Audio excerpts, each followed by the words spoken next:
ఉపాధ్యాయ దినోత్సవం సందర్భంగా చేనేత వస్త్రాలు, శాలువలు వాడాలని మంత్రి పొన్నం ప్రభాకర్ పిలుపునిచ్చారు. చేనేత వస్త్రాలు ఉపయోగిస్తే నేతన్నలకు ఆర్థికంగా సహాయకరం అందిస్తున్నట్లు అవుతుందన్నారు. టీచర్స్ డే, గణేష్ ఉత్సవాలకు అతిథులకు సింథటిక్ శాలువలకు బదులు కాటన్ వాడాలని సూచించారు. అలాగే పర్యావరణానికి చేనేత వస్త్రాలు అనుకూలమన్నారు పొన్నం ప్రభాకర్ రెడ్డి.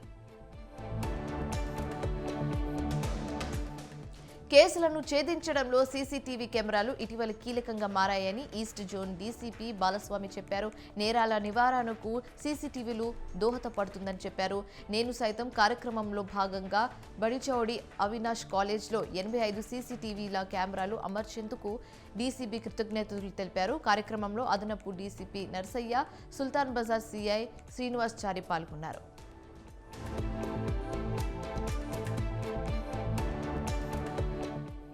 వికారాబాద్ జిల్లా బషీరాబాద్ మండలం కురువిచేడులో 3 రోజులుగా కురిసిన వర్షాలకు తడిసి ముద్దైన ఓ ఇల్లు ఉన్నట్టుండి కుప్పకూలిపోయింది. గ్రామానికి చెందిన కమ్మరి బాలరాం వానలకు తడిసి ముద్దైన తన మట్టి ఇల్లు ఉన్నట్టుండి కుప్పకూలిపోయిందని వాపోయాడు.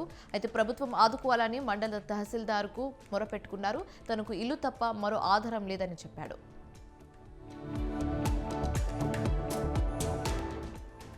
రాజన్న సిరిసిల్ల జిల్లా తంగపల్లి ప్రెస్ క్లబ్ అధ్యక్షులు ఆంజనేయులు శ్రీనివాస్ ఆధ్వర్యంలో 22 మంది TUWJలో చేరారు. జిల్లా అధ్యక్షులు దండి సంతోష్ కుమార్ వారి సభ్యత్వాలు నమోదు చేయించి రసీదులు అందజేశారు. 65 ఏళ్ల ఉద్యమ వారసత్వ చరిత్ర గల TUWJలో పలువురు చేరడం సంతోషంగా ఉందని సంతోష్ కుమార్ అన్నారు.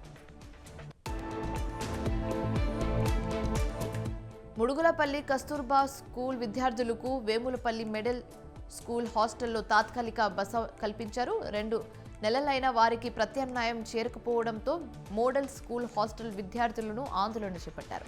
అయితే హాస్టల్ గేట్ వద్ద బైఠాయించి నిరసన వ్యక్తం చేశారు. 2 రోజుల్లో సమస్య పరిష్కరిస్తామన్న ఎమ్మెల్యే లక్ష్మారెడ్డి హామీతో ఆందోళన విరమించారు. నల్గొండ జిల్లా నాగార్జున సాగర్ కమలా నెహ్రూ ప్రభుత్వ ఆసుపత్రికి జ్వరంతో రోగులు క్యూ కడుతున్నారు. అయితే డాక్టర్లు 12 గంటలకే ఇంజెక్షన్ రూమ్ తలుపులు మూసేసి వెళ్లిపోతున్నారని వారు వాపోయారు. దీనిపై DCHకి రోగులు సమాచారం ఇచ్చారు. దీంతో వైద్యులు హుటాహుటిన వచ్చి రోగులకు చికిత్స మొదలుపెట్టారు. ప్రభుత్వ డాక్టర్లు సొంత క్లినిక్ ప్రాక్టీస్ కోసం వెళ్తున్నారని ఆరోపణలున్నాయి. సేవ్ మునుగురు, వరద ముప్పు నుండి మునుగురును కాపాడండి అంటూ గిరిజన సంఘం 48 గంటల నిరాహార దీక్ష చేపట్టింది. భద్రాద్రి జిల్లా మునుగురులో 4 రోజులుగా ఎడతెరిపి లేని వర్షాలు పట్నం జలమయమైంది. లోతట్టు ప్రాంతాల్లో నీటి మునిగి జనం ఇబ్బంది పడుతున్నారు. గిరిజన సంఘం నేత అలంకోటి జరుగుతున్న దీక్షకు మాజీ ఎమ్మెల్యే చందలింగయ్య మద్దతు తెలిపారు. సిద్దిపేట జిల్లా కలెక్టర్ మను చౌదరి పలు పాఠశాలలను ఆకస్మికంగా తనిఖీ చేశారు. పాఠశాలల సమస్యలను టీచర్లు, విద్యార్థులను స్వయంగా అడిగి తెలుసుకున్నారు. కస్తూర్బా స్కూల్కు వెంటనే నిధులు కేటాయించి పనులు పూర్తి చేస్తామని కలెక్టర్ అన్నారు. అలాగే కలెక్టర్ వెంట MPDO, MRO, మున్సిపల్ కమిషనర్ పాల్గొన్నారు.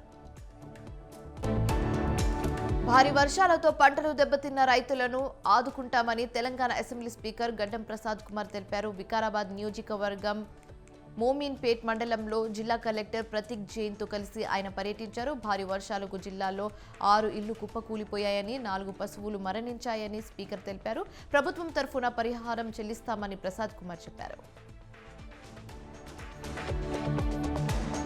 ప్రొఫెసర్ కోదండరాంకు తెలంగాణ విద్యాశాఖ మంత్రి పదవి ఇస్తేనే వర్సిటీలు ప్రగతి పదంలో నడుస్తాయని వక్తులు ముక్త కంఠంతో చెప్పారు.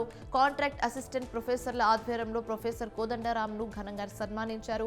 ఈ కార్యక్రమంలో హరగోపాల్, నర్సిరెడ్డి, లింబాద్రి, పాపిరెడ్డి మాట్లాడారు. కాంట్రాక్ట్ అసిస్టెంట్ ప్రొఫెసర్ల డిమాండ్లను ప్రభుత్వం దృష్టికి తీసుకెళ్తామని కోదండరాం చెప్పారు.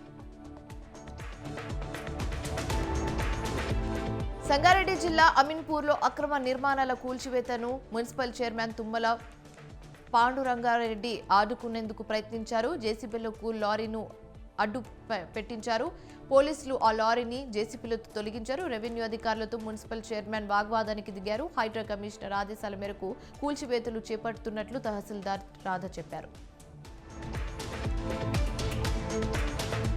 ఫిక్స్డ్ డిపాజిట్ను ఫోర్జరీ సంతకాలతో కాజేసే ఘటన కృష్ణా జిల్లా మచిలీపట్నంలో జరిగింది.